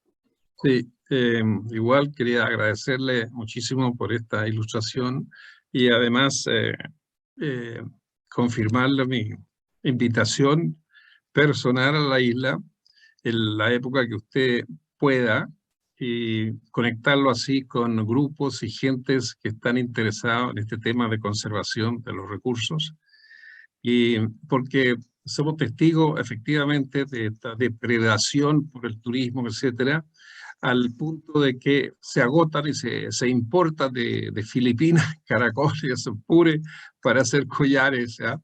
Y lo otro que me llamó mucho la atención, que el Cypraea englerti, que es endémica también, como usted señala ahí, no hacen collares porque hay tan re poco que venden en unidades por $10 o lo que sea para colecciones. Entonces, yo creo que es súper, súper importante de que día tras día, en los diferentes frentes, empoderamos a la comunidad, que sean los actores y los empoderados para cuidar sus recursos, ¿no? Nosotros tenemos allá también una organización que se llama Mesa del Mar, o cualquiera otras individuos o grupos que tengan interés en esa dirección. La sabiduría de los maestros, profesores, científicos, empodera a la gente, porque mucha gente actúa de iniciativa propia sin medir muchas las consecuencias, ¿no? Entonces el tema de conservación hay que realmente enfatizar y decirle que a la larga es lo que conviene ser sustentables y no terminar con los recursos de una vez. Muchas gracias, Carlos. Gracias a usted por la invitación. Así que la invitación está hecha y lo vamos a reiterar cuando usted me dice de ahí fecha, etcétera, y le coordinamos. Vale, se agradece. Para ir finalizando en estos minutos que nos quedan, yo les pediría, ¿no es cierto? Bueno, don Miguel Altieri tenía algunos compromisos y su conexión igual no estaba tan estable. Él está en una zona rural, no pudo quedarse hasta el final acá de esta conversación, pero sí los 12 conferenciantes que nos han acompañado también esta mañana y don Sergio, que pudiéramos conversar en estos últimos minutos algunas cosas muy puntuales respecto a, ¿no es cierto?, cuál es como la visión que tenemos respecto a que aquellas soluciones que se trabajan en Isla de Pascua puedan ser, ¿no es cierto?, transferibles o puedan además servir como un apoyo y un ejemplo para solucionar problemas en otras comunidades. Y también algunos aspectos relacionados con cuáles son las proyecciones que ustedes ven a futuro de las temáticas que hemos conversado hoy día u otras para, ¿no es cierto?, poder desarrollar un paraguas de proyectos que la Fundación está generando, ¿no es cierto?, como un portafolio de apoyo a iniciativas, ¿no es cierto?, que puedan beneficiar tanto a la comunidad local como a otras comunidades, no solamente de Chile, sino también de otros lugares del mundo. Y don Carlos, acá tenemos don Sergio hace muchos años. Yo recuerdo, ahí me regaló no sé si se alcanza a ver, y ahí están, ¿no? Todos los pures en estas artesanías típicas que uno puede observar y también estos que uno puede acceder, digamos, que la gente ahora lo encuentra muy, muy, muy escaso, ¿sí? Así que en estos minutos que nos quedan, si alguno de ustedes nos quiere comentar, ¿no es cierto?, estas dos ámbitos, uno que, cuál es la visión que tenemos respecto a posibles otros proyectos u otras áreas de desarrollo, inclusive no de las que ustedes trabajan, sino como sugerencias que ustedes hayan visto, don Carlos Gamer, que ha visitado la isla, ¿no es cierto?, y bastantes veces, en esas ocasiones algunas otras situaciones que sean necesarias de tratar por parte de la Fundación o apoyar o buscar recursos, ¿no es cierto?, para apoyarlo, lo mismo don Carlos, y ¿qué expectativas tenemos de que estas investigaciones también puedan, ya que la isla es un laboratorio natural, servir de alguna manera para apoyar otras problemáticas que ustedes visualicen en otros lugares del país o del mundo? Bueno, no sé, si quieren parto. Sí, por favor. Sí. Sí, ok.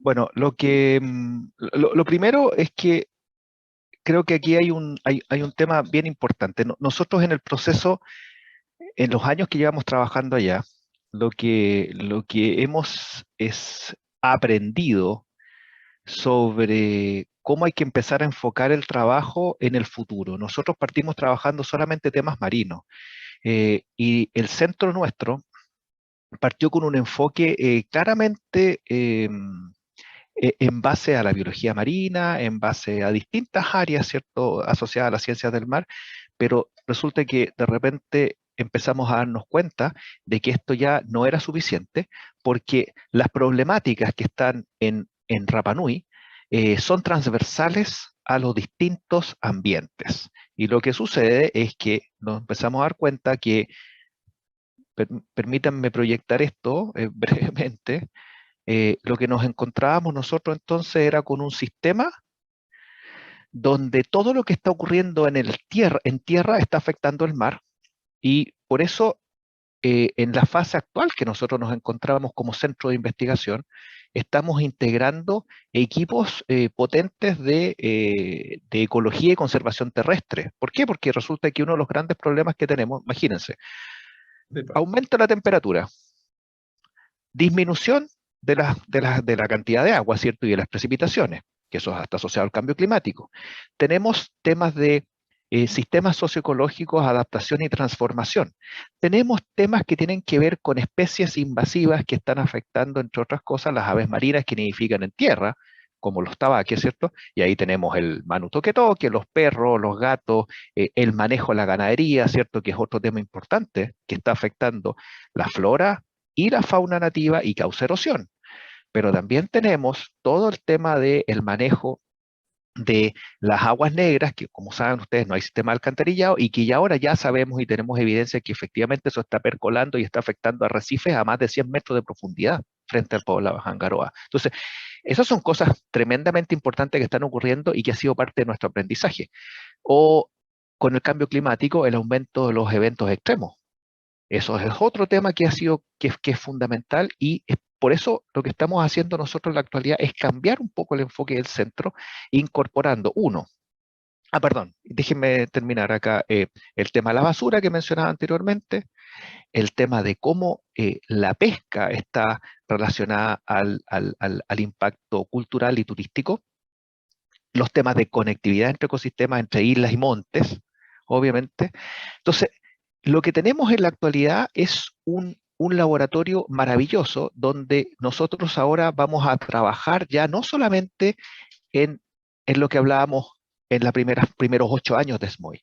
Ahora estamos trabajando con un centro donde tenemos 4 líneas de investigación, pero hemos agregado toda una línea de sociedades y culturas insulares, donde estamos trabajando justamente con antropólogos y con especialistas en esos temas, muchos de ellos que ya han trabajado en Rapa Nui, manejo y conservación, pero todo esto también considerando científicos del área terrestre, de hecho de la Universidad de Chile, son fundamentalmente los que están trabajando con nosotros ahí, porque nos dimos cuenta de que hay que hacer este trabajo integrado para atacar las problemáticas que están pasando, que estamos viendo en este momento en Rapa Nui, los grandes desafíos que se vienen. Trabajo integrado entre la comunidad indígena Maujenúa y el Consejo del Mar. Esos son los tipos de escenarios futuros que nosotros vemos. Un poco la visión que ha trabajado la comunidad de Hawái en sus áreas protegidas también, integrando tierra-mar, un poco la visión que ha trabajado la gente de las Marquesas también en ese sentido. O sea, hemos ido aprendiendo en este proceso y la verdad es que este trabajo integrado es lo que pensamos que es lo que se viene ahora en el futuro.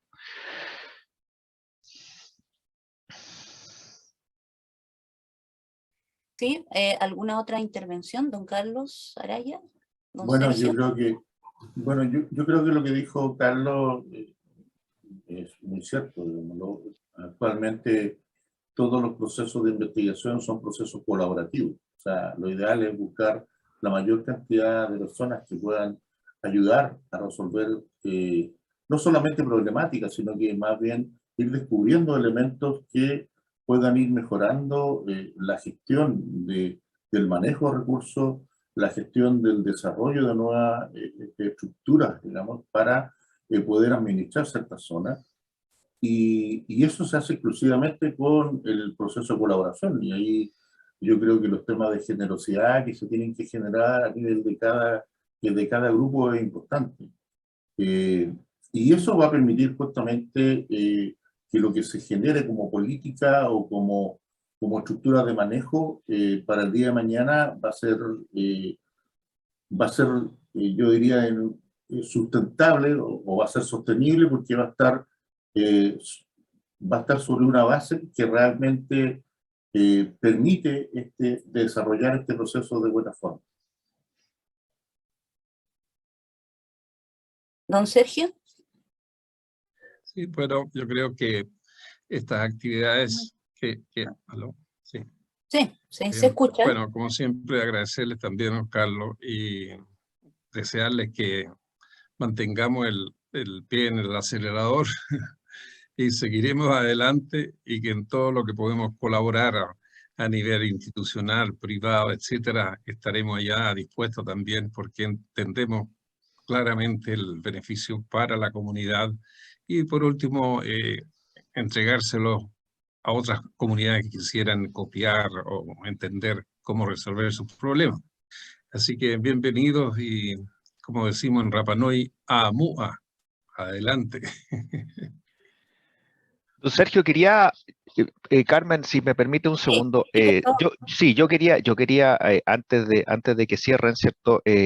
Hacer un agradecimiento público a la Fundación del Patrimonio Rapa Nui y específicamente a don Sergio, porque ha sido clave, o sea, el apoyo de don Sergio durante todo este año y la visión que ha tenido, digamos, de colaboración, entre otras cosas, ha sido clave para que nosotros podamos tener el primer laboratorio de ciencias del mar que se instaló en Rapa Nui, digamos, y eso, si no fuera por él, imposible. Si no fuera porque él desde el inicio siempre le picó este bichito y siempre estábamos tratando de hacer cosas en conjunto. De esto hay hasta algún paper incluso que tenemos en conjunto, pero un montón de material de divulgación de eso están todos con el logo ahí de la Fundación del Patrimonio Rapa Nui. Talleres que se han hecho ahí, donde él ha sido parte. Él ha venido también acá al continente a hablarle a los tomadores de decisión del Estado sobre, bueno, cuál es la visión que tiene Rapa Nui sobre esto y que esta cuestión de planificado desde nivel central para aplicar en el continente no funciona como la gente piensa. Entonces, yo creo que dar las gracias a don Sergio y a la Fundación, porque esta ha sido, yo creo, un viaje en conjunto muy virtuoso y que obviamente ha generado productos súper importantes y ha generado sobre todo validación también en la comunidad, porque don Sergio, ustedes saben, una persona muy respetada y muy escuchada, así que eso ha sido muy clave también para todos los científicos que hemos estado trabajando allá. Perfecto. Bueno, muchas gracias a los panelistas, a la gente que se ha podido conectar. En la mañana tuvimos ahí un traspiés con el enlace, pero ahora ya fue enviado. Sabemos que hay gente, por ejemplo, y mandarle un saludo a los colegas profesores del Club de Ciencias Norte, que agrupa muchísimos colegios, y no solamente, el Club de Ciencias Chile, perdón, que agrupa muchísimos colegios, ¿no es cierto?, no solamente de Santiago, sino del norte y del sur de Chile, que incluyendo colegas que han saludado de Concepción, de Serena, de Aconcagua, me decían también, y de Antofagasta, que han estado conectados, también a participantes, ¿no es cierto?, de la Universidad de Chile, que está participando de Vicerrectoría de Asuntos Culturales, ¿no es cierto?, y de Extensión, y también el resto de participantes que han estado compartiéndolo por sus redes de LinkedIn, también este seminario, así que esperamos haber llegado a varias personas que sea de interés, no solamente, ¿no es cierto?, de dar a conocer la nueva página de la Fundación, a conocer qué vamos a estar haciendo y que en este canal van a quedar para profundizar otras temáticas similares, ¿no es cierto?, de podcast, videos, algunos pequeños documentales. Ya hay subido material también para ustedes, y también puntualizar que esperamos continuar con estos ¿no es cierto?, proyectos que está acá en el chat. También hemos compartido una dirección de correo de contacto para la gente que quiera acceder a más materiales que tiene la Fundación, ¿no es cierto?, o que tengan propuestas de participación en proyectos, y esperamos también que de alguna manera esto quede, ¿no es cierto?, creando una concientización de lo importante que es, no solo para Isla Pascua proteger el patrimonio, sino para todo el planeta, y que este es un muy buen ejemplo de cómo se puede hacer casi con recursos absolutamente propios de las personas que colaboramos aquí, ¿no es cierto?, de una manera comprometida, que don Sergio encabezando este esfuerzo desde hace muchísimos años con recursos personales y propios, y que esperamos también que hayan otras entidades que puedan apoyar estas iniciativas para poder también, ¿no es cierto?, estamos generando redes con colegios para que niños de distintos lugares también tengan acceso no solo a los materiales, sino también posibilidades de realizar algunos proyectos conjuntamente con científicos de la isla, y, ¿no es cierto?, que todo el mundo pueda valorar y conocer el patrimonio, ¿no es cierto?, ecológico, el patrimonio arqueológico, arqueoastronómico, ¿no es cierto?, de la costa y de los mares de Rapa Nui, y que dentro de este esfuerzo conjunto realmente podamos continuar esto por muchísimo tiempo más. Así que agradecerle a los panelistas en esta mañana, a nuestros invitados que estuvieron acá, y a don Sergio por tener el ánimo siempre de realizar estos eventos y de estarnos acompañando y encabezando estos esfuerzos. Muchas gracias a todos, y estamos en contacto. Gracias. Sí, muchas gracias. Muchas gracias a todos. Gracias. Gracias.